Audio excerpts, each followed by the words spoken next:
În numele Tatălui și al Fiului și al Sfântului Duh. Amin. Fiecare zi un dar de la Dumnezeu. Astăzi, cuvântul 5. Când ne împărtășim, cel ce mănâncă trupul meu și bea sângele meu, rămâne întru mine și eu întru el. Citim în Sfânta Evanghelie după Ioan, capitolul 6, versetul 56.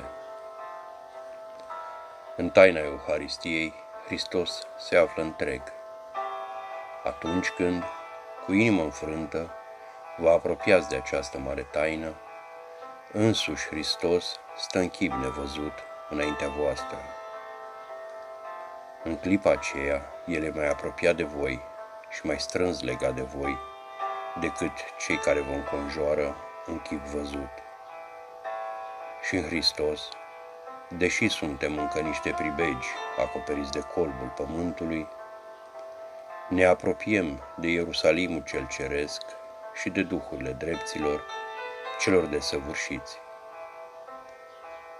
Această împărtășire ne este dăruită de către mijlocitorul Noului Testament și de sângele stropirii, care i-a curățit pe aceea și ne curăță și pe noi de tot păcatul.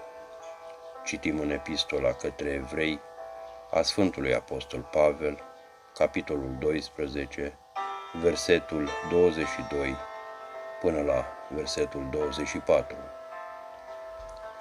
Curățiți de toate cele pământești și deșarte, ne apropiem de cei ce și-au încheiat deja calea pământească. Dragostea nu moare, ea trăiește în veci. Și această dragoste față de cei dragi care au plecat de aici devine o legătură vie cu lumea mai bună spre care tindem.